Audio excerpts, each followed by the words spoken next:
All right, let's dive right into this explainer. So, have you ever stopped to wonder what a multi-million-dollar athlete and, say, that shiny old compact disc gathering dust in your living room could possibly have in common? On the surface, absolutely nothing. But under the hood, they are actually driven by the exact same hidden economic forces. Today, we're going to uncover what those forces are and see exactly how modern markets disproportionately reward the absolute best of the best. Here's our quick roadmap for today. We're looking at the winner-take-all economy, the superstar athlete effect, scaling talent with technology, the audio CD format wars, network effects and standardization, and finally, the evolution of winners. Let's get into it.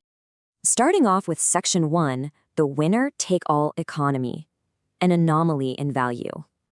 Okay, so it's a pretty well-known economic fact that, generally speaking, talented people earn more than less talented people. A good plumber, for example, is going to earn more than a mediocre one. Makes sense, right? But here is a wild anomaly that will seriously make you rethink how we value different kinds of work.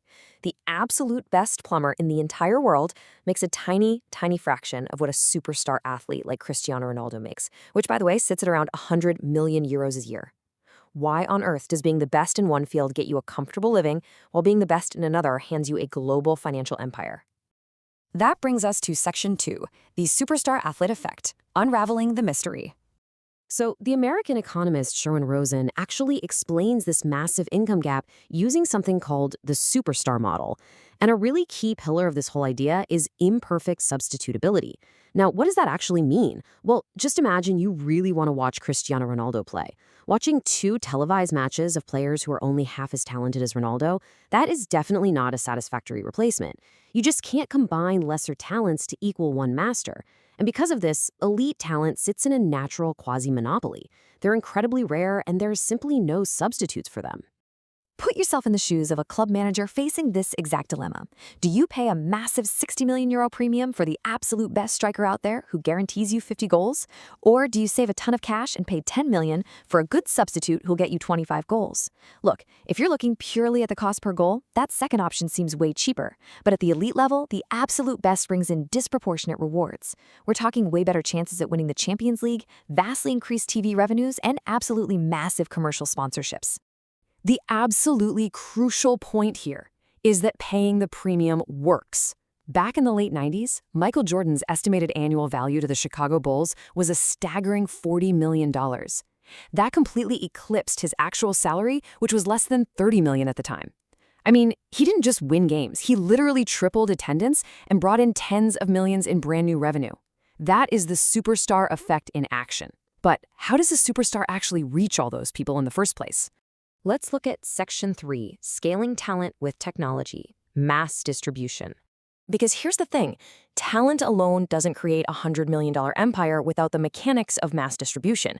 This is where economies of scale completely change the game. Thanks to audiovisual tech, the production cost to broadcast a football match worldwide are basically fixed. It costs the network the exact same amount of money to broadcast to 100,000 people sitting in a stadium as it does to beam it to 1 billion viewers globally. This tech allows the absolute best producers, our superstar athletes, to provide their services to every single consumer simultaneously at a really low price. And today, with global media and social networks, that scale is just explosive. Just look at Ronaldo's 500 million plus followers. Moving on to Section 4. Format wars, the audio CD, and physical products. Now we're going to see how this exact same winner-take-all economic force applies to physical products, not just human capital. Just like athletes, tech formats compete fiercely for supremacy, constantly trying to disrupt the market. For decades, shellac and vinyl LPs completely dominated. Then, in the 1970s, the magnetic cassette tape took over because it was portable, you could finally play music in your car. But then the 1980s hit, bringing with it a completely revolutionary digital format, the compact disc. Looking back at business history, the introduction of the CD was a massive technological disruption. It promised perfect, indestructible 16-bit sound. It was the very first truly digital music format. And for the music industry, this meant an immense opportunity for profitability. It basically allowed them to resell their entire back catalogs to consumers who were desperate for that superior audio quality.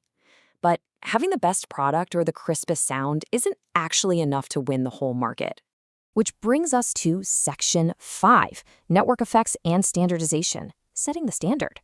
See, tech giants Philips and Sony were huge rivals, both working on competing optical disc formats. But instead of fighting a brutal, expensive format war against each other, which honestly would have just fragmented the market, they teamed up. They combined Philips' optical tech with Sony's digital audio processing, and in 1980 they published the Red Book specifications, creating a universal standard. And crucially, they smartly licensed this technology for incredibly low royalties. This was a super deliberate move just to encourage mass adoption by every other hardware and music company out there. And wow, did that strategy pay off? By standardizing the format and driving early adoption, Philips and Sony triggered massive network effects. Because everyone was making CDs, consumers went out and bought CD players. And because consumers had the players, artists only wanted to release their music on CDs. By 2002, the CD had captured over 93% of the total sales volume in the US market alone, leaving less than 7% for everything else combined. The winner literally took all. Let's wrap things up with Section 6, the evolution of winners in modern economies. So, whether you're an athlete leveraging a global broadcast to reach 1 billion fans, or a massive tech alliance licensing a universal optical disc standard to the entire music industry, the rule is exactly the same.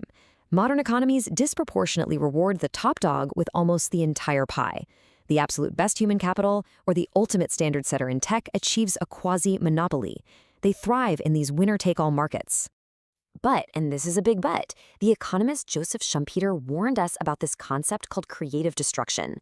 These massive monopolies, these absolute winners, they're never truly safe. Innovation is a relentless force. It constantly destroys the old incumbent to make way for a superior substitute. I mean, the very technology that crowned the CD the undisputed king eventually laid the groundwork for the internet, digital downloads, and the streaming services that totally destroyed it. So I want to leave you with this final thought to ponder today. If the CD dethroned the cassette only to be completely wiped out by streaming, who or what is the next absolute winner waiting in the wings? In a world moving faster than ever, what current standard setter or superstar is about to be disrupted, completely rewriting the rules of the game? Think about that as you look at the products you use and the media you consume every single day. Thanks for joining me on this explainer, and keep questioning the economics of the world around you.